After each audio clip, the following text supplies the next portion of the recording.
Hello YouTube and welcome back to the Cyber Cafe. Today we're going to be watching the most American thing ever, Bass Pro Shops. After we watched the Waffle House video, there were a lot of people telling me to also watch this one because apparently this is also a very American thing. So I'm kind of looking forward to watching this. So let's go. Nothing is normal. Absolutely nothing. Every time I start a video, I was like, this is a cool company. I'm sure completely normal things are happening there. Never happens, okay? Started working on a Cabela's video, found out that they're actually owned by Bass Pro Shop. Okay, I'm gonna do a Bass Pro Shop video. And now there's Indian spiritual leaders and crystal skulls and pyramids and curses involved, and I don't even know what's going on.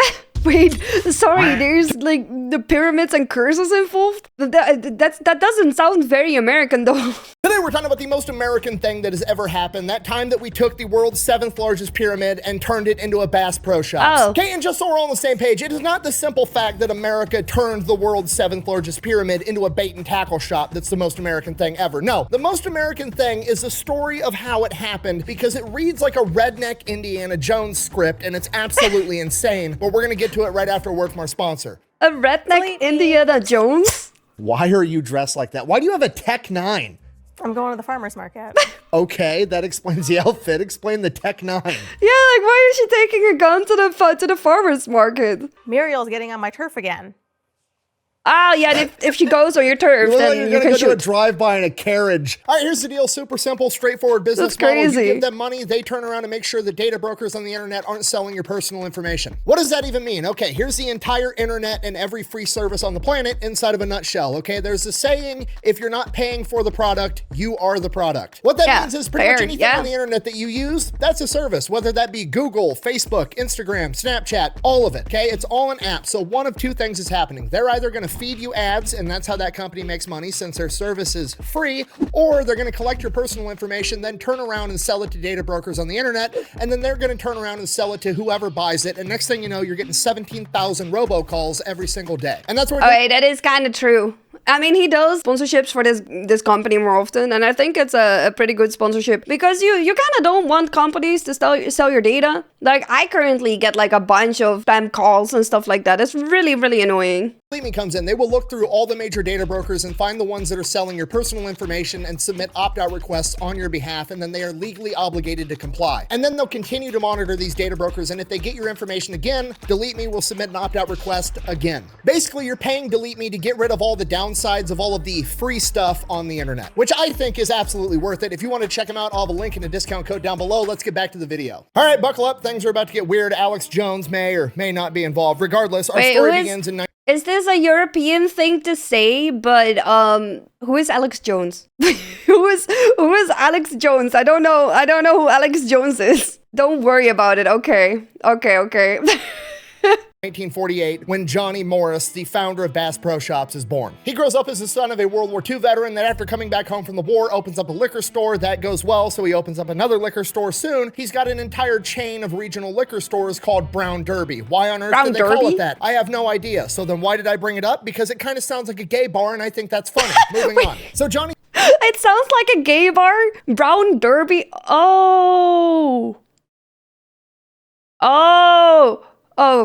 Oh, yes, it does sound like a gay bar. Okay, never mind. We're moving on. We're moving on. He spends his childhood growing up in Springfield, Missouri. His dad owns a chain of liquor stores in the Midwest. There's absolutely no way that guy's not making a ton of money. There's literally nothing to do in the Midwest other than drink and figure-8 race, which, if we're being honest, is just racing with an intersection while you're half drunk anyways. Oh my god, they're Johnny presumably has a pretty good childhood. They're raising school buses. I mean, that's pretty cool. I want to raise a school bus too. That is really cool. Because his dad is taking him on all these hunting trips. He's going bass fishing out at Lake of the Ozarks, and he ends up becoming this huge outdoors guy. He goes off to college where he, and I quote, majored in fishing. You can do that? Comes back home from college, doesn't really know what he wants to do, but he does know it's a humongous pain in the ass to find good fishing equipment because remember, this is like the 1970s. There is no Amazon. You can't get on the internet and buy all the fishing stuff, okay? Bass Pro Shops doesn't exist yet. You got to know a guy that knows a guy that's making lures in his basement if you want to get good fishing tackle. So Johnny, fresh home from college where he just learned the laws of supply and demand, there's a huge demand for fishing stuff and there's a very low supply of it, figures he's going to fill that gap and he's probably going to make some money doing it. So he takes out a $10,000 $100,000 loan, rents a U-Haul, travels the entire United States making connections with local bait and tackle shops and buying up all of their inventory, and then brings it back to Springfield, Missouri and starts Bass Pro Shops in the back of one of his dad's liquor stores. Now, I mean, that's kind of smart. I mean, honestly, starting a tackle shop in a liquor store, like most people that go fishing also like to drink. You know, there's nothing better than catching some fish while having some drinks or whatever. So now they can get both at once. They can and go get their fishing stuff while also buying the liquor they're gonna drink while fishing. I feel like that is a very good idea. remember what I said, there is no Amazon. Starts Bass Pro Shops in the back of one of his dad's liquor stores. Now, remember what I said, there is no Amazon. You can't get online and order all your fancy bass fishing equipment. You gotta know a guy that knows a guy, and pretty soon, Johnny Morris becomes that guy. His phone number is getting passed around the fishing community like wildfire. The next thing he knows, he's getting phone calls from other states all over the country, placing orders, and then he's mailing stuff to people. This goes on for about 2 years, and then after that, he realizes he has an enormous catalog of names, addresses, and phone numbers of all the big fishermen all over the United States of America. He basically made his own Amazon, but for fishing at that point. Like, he's shipping stuff out and stuff. That's crazy. Of names, addresses, and phone numbers of all the big fishermen all over the United States of America. So he takes a risk. He prints out 10,000 Bass Pro Shops catalogs in 1974 and mails them to absolutely everybody with all of his products inside. Damn. This explodes into a humongous mail order business, which is basically the Amazon of its time. And as he continues to grow the business, he's like, you know what? Fuck it. I'm just gonna start selling fishing boats out of my catalog too. But I'm not just gonna sell the boat. I'm gonna sell the boat with the motor and the trailer, all for one price, one-stop shop. You get everything. Up until this point, if you wanted to buy a fishing boat, you had to go buy the boat, then you had to go buy the motor, then you had to figure out how to get a fucking trailer. It was a whole day-long event. Now you could just call up Johnny and have the boat delivered to you. It was perfect. His boats. How did it take so long for people to come up with that? Like, nobody wants to go through the trouble to first buy the boat, then buy the motor, then buy that stuff, then get a trailer to move everything to your place. Like, why is he the first one that was like, hey, but what if I just sell the boat with the motor? Why is there no one who thought of that before? End up becoming the most popular boat in America and the most manufactured boat on the planet. Then in 1980, he realizes, like, you know what? I bet people would really appreciate a place where they could just drive their truck, pick up the boat on the trailer, be able to look at all the fishing lures, all the stuff I have for sale. I'm gonna build an enormous retail place. He builds the world's first Bass Pro Shops outdoor world. It is 300,000 square feet. There's fish tanks, cute. there's exotic animals stuffed all over the walls. It's not just a store. It's basically like a dead zoo, except the fish are alive. It's basically Willy Wonka's chocolate factory for rednecks, okay? People travel from hours and hours away to make their pilgrimage to Bass Pro Shops. Okay, I can't... Is fishing a redneck thing? I don't feel like fishing is a redneck. Like, my dad used to go fishing, and then I would come along and just sit next to him while he was fishing. Like, I don't necessarily feel... Am I a redneck all along? Am I a redneck all along? But that's funny, like, he built an entire shop with things you can see and lots of dead animals, I guess, except for the fish. I mean, that's cool. I would like to go there sometime just to see it. Stressed you enough how big of a deal the first Bass Pro Shops was, okay? To this day, the Bass Pro Shop in Springfield, Missouri is considered the largest tourist attraction in the state of Missouri. This one singular store gets over 4 million customers they have a year, cocktails! Okay? That's like 11,000 people a day inside of this bait and tackle shop. Okay, and at this point you're like, wow, that's a lot of people. No, that's a metric fuck ton of people going to buy fishing lures, okay? Disneyland gets 40,000 people a day. You've got 25% the business volume of Disneyland, and all you're doing is selling fishing equipment. Okay, that's kind of crazy. Morris is literally the Walt Disney of rednecks at this point. How come you keep saying everybody that shops at Bass Pro Shops is a redneck? Don't do the whole I'm gonna get offended over literally nothing bit, okay? Nobody cares, okay? At the end of the day, there's only two types of outdoor people, okay? There's Patagonia wearing outdoor people, and there's Bass Pro Shop outdoor people, okay? You've got outdoor people that want to save the environment, you've got outdoor people that want to eat the environment, Eat the okay? environment. If you're the ones that want to eat the environment, sorry, you're a redneck. That's just how it goes. I think we offended somebody out here.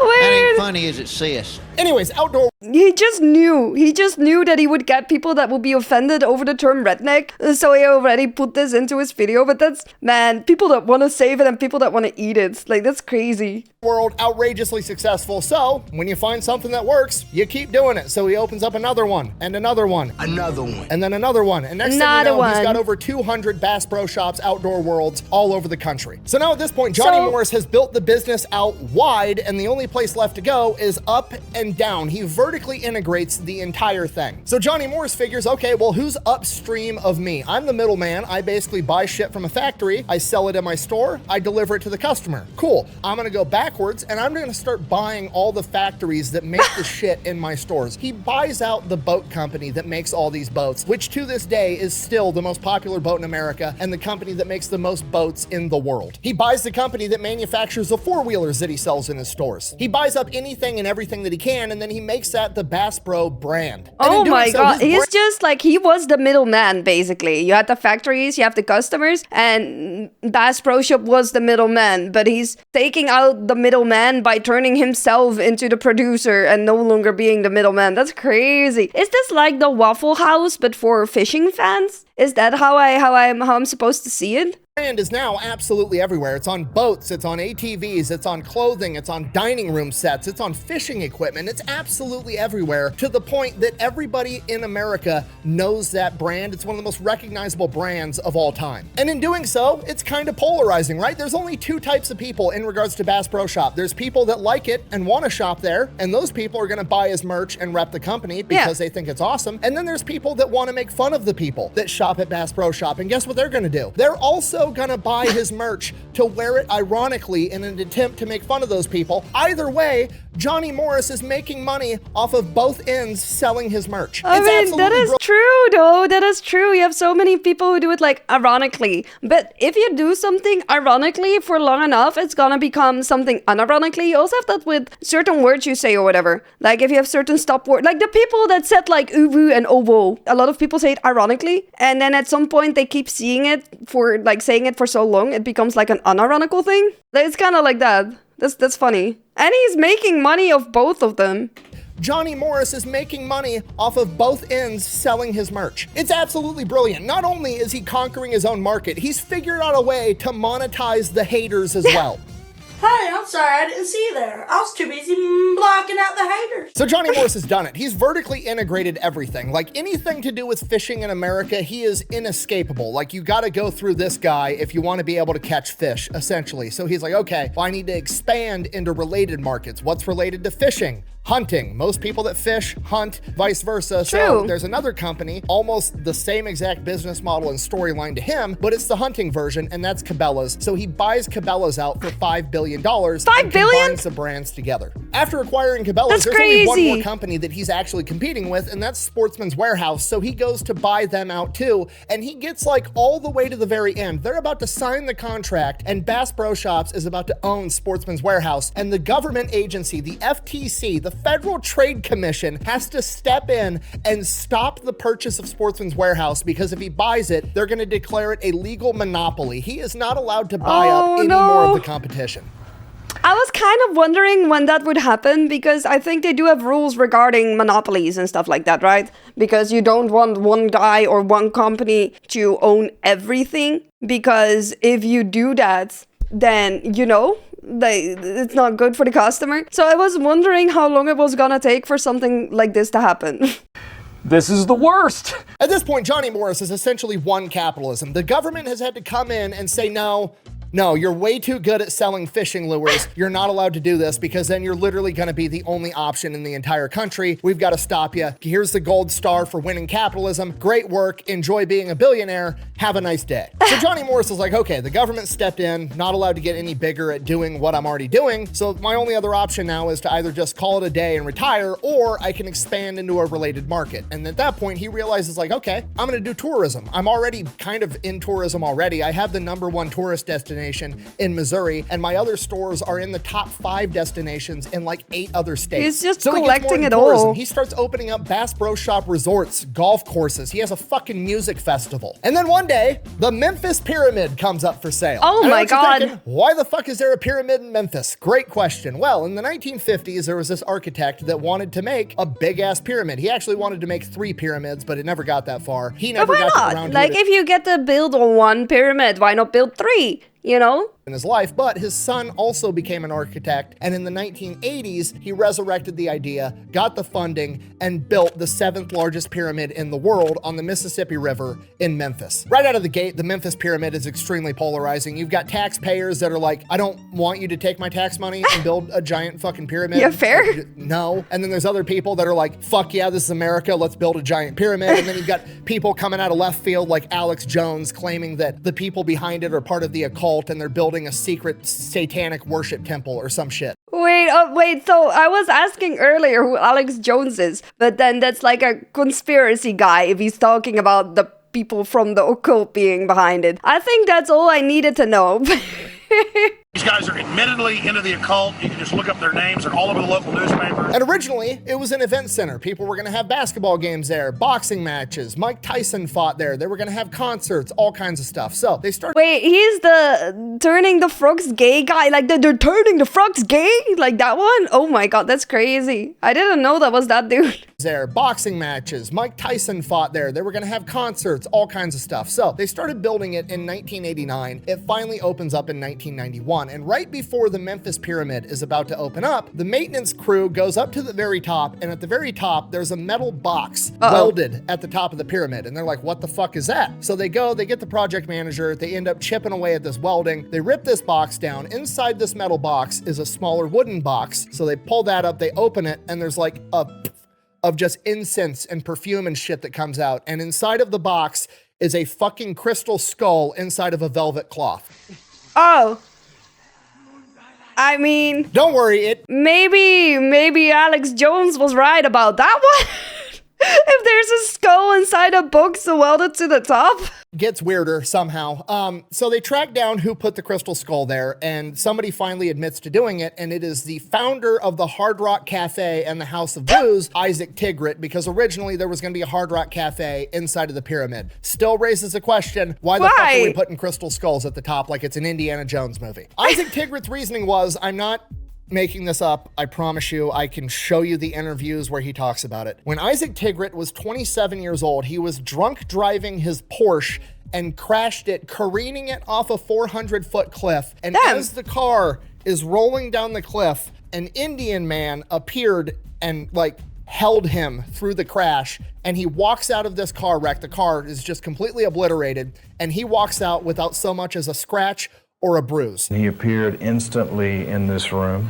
He picked me up and put me on a bed. He pulled my tongue out. I'm watching this from above. He places his hand on my chest and pushes on my chest, and the spirit went right back into my body. A couple years later, That's crazy! That's crazy, you're kidding. Oh, no way. I think dude just had an out-of-body experience or whatever because he almost died. I don't know, but getting out of a crash like that with no scratches or anything like that, that's insane. You're so insanely lucky. He's in a bookstore and he sees... And the spirit went right back into my body. A couple years later, he's in a bookstore and he sees the Indian man that held him through this car crash on the back of a book and finds out that it's his Indian spiritual leader named Sai Baba. So he goes to India multiple times, ends up giving this guy millions and millions of dollars, and becomes best buddies with this Indian spiritual leader, Sai Baba. And when Sai Baba finds out that they're building a massive pyramid in Memphis and they're putting a Hard Rock Cafe on the top, Sai Baba gives Isaac this crystal skull and gives him instructions on how to mount it at the very top because it's gonna please the cosmos or put out good vibes. Please the cosmos? So that's what Isaac Tigrit does. Then fast forward, the maintenance guys find it, they take it down, they track Isaac Tigrit down, and Isaac Tigrit is like, you need to put it back up there or you're gonna disrupt the cosmos. At which point they're like, no, that's fucking weird. We're not doing that. Alex Jones is already breathing down our neck saying that we're some satanic cult. That turned the friggin' frogs gay. No, there you have it. That's the clip. They're turning the freaking frogs gay. Oh, that's a good clip. Saying that we're some satanic cult. That turned the friggin' frogs gay. Oh, that's a golden clip. That's an absolutely golden clip. Oh my god.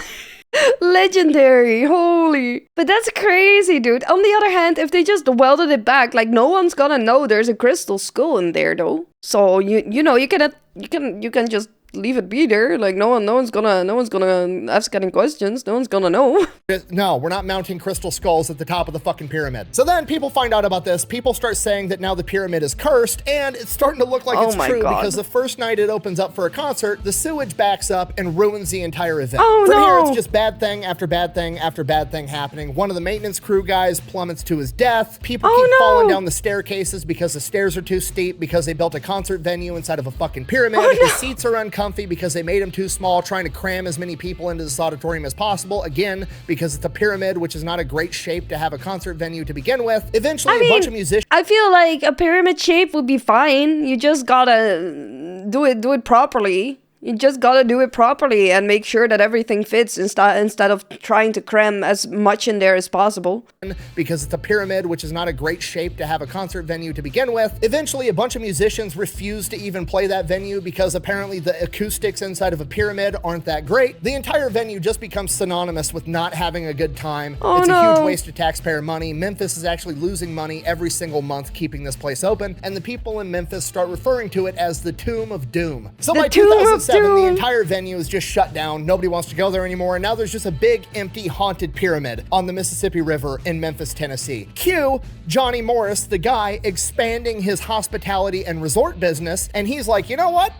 I could put a Bass Pro Shop in that motherfucker. It'd be awesome. At face value, it's... I mean, that's really cool though. Like, imagine having your shop inside a pyramid. Like, that's crazy. That's crazy publicity. That is crazy publicity. I feel like that is a really, really, really good idea. Funny, why wouldn't you go to a giant pyramid to buy a fishing lure? That's hilarious. But we're also gonna call it the Redneck Mecca. Why is that funny? Well, because Mecca is the holiest place in the Muslim faith. And every single Muslim on the planet is obligated to go there at least once in their life if they're physically and financially capable of doing so. We're gonna quietly insinuate that every redneck in North America has a religious obligation to make a pilgrimage to Memphis so that they can buy a fishing lure from our pyramid. Then we're gonna put a 100-room resort at the bottom of it. We're gonna have a bowling alley. There's gonna be an indoor swamp, a shooting range. That's it's gonna be fucking awesome. And I know what you're thinking. Why on earth would you want to put your retail business inside of a haunted pyramid?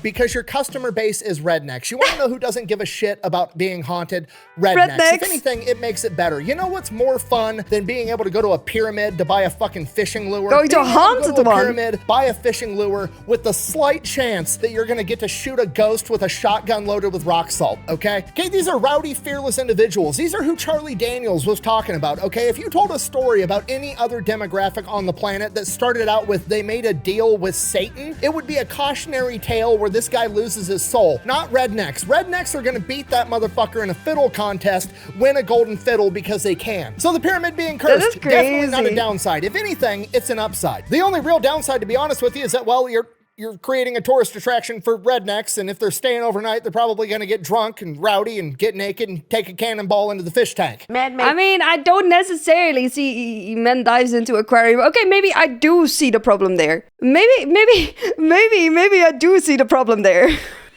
Drunk and rowdy and get naked and take a cannonball into the fish tank. Man made quite a splash at a Bass Pro Shop when he swam naked. Police say he crashed his car in the parking lot. Crashed his all car. His clothes. He jumped into the water yelling cannonball. And then of course there's the cost. Obviously buying the world's 7th largest pyramid that's on the river on prime real estate is going to be pretty expensive, whether it's haunted or not. So Johnny Morris doesn't really know if it's going to be a good business idea. He definitely doesn't want to lose money. So he just kind of like sets it in the hands of God and lets him make the decision. He decides, you know what? I'm just gonna schedule a fishing trip on the Mississippi River right near the pyramid, and I'm gonna go fishing for catfish, and if I catch a really big catfish, that's gonna be my sign that I'm gonna buy this pyramid. And sure enough, Johnny Morris goes on this fishing trip and catches a 34-pound fucking catfish in the shadow of the pyramid.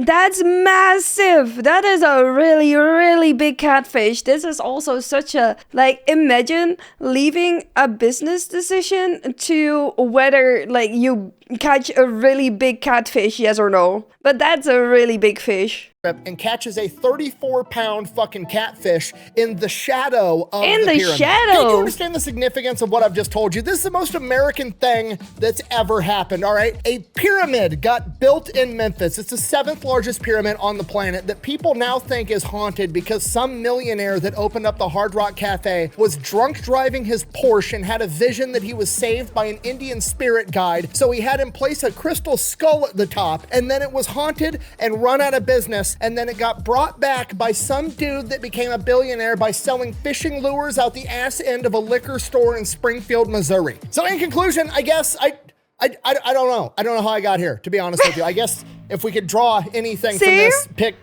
pick whatever you want to do in life, even if it's something as simple as selling fishing lures, and get so outrageously good at it that you can then financially justify buying a haunted pyramid. Cause America? That is crazy. That is crazy. Bro was like, okay, I'm gonna sell fish lures from a liquor store. What if I also sell the boats? But what if I sell the boats with the motor and everything else, and then I'm just gonna send out pamphlets, and then boop, boop, boop, boop, boop, boop, boop, boop, boop, oh, there's a pyramid for sale. I'm gonna buy the pyramid if I buy a big, if I catch a big catfish, and then you catch this massive catfish in the shadow of the pyramid, so you end up buying the pyramid that was haunted because there was a crystal skull to the top. It's so typical that it's the owner of the Hard Rock Cafe that put the skull there. Also, how did he know that it was that Indian spirit guide? That must have been a very clear vision. This is this feels like a very, very American story. The story fills me with hope. Exactly. God bless America. I guess. Your devil worship fails. The hillbillies, the country boy can't survive. Hillbillies. The John Deere hat wins. You lose, we win. Your little devil palace is falling down. Your little devil palace At this is point, falling I'm convinced down. that there's no U.S.-based company that does anything normal whatsoever. Coca-Cola's Confederate cocaine water. Waffle House is being used by FEMA to track Confederate cocaine water? Did I hear that right? whatsoever. Coca-Cola's Confederate cocaine water. Waffle House is being used by FEMA to track natural disasters. And apparently Bass Pro Shop is an outdoor monopoly that's getting involved in investing in haunted pyramids.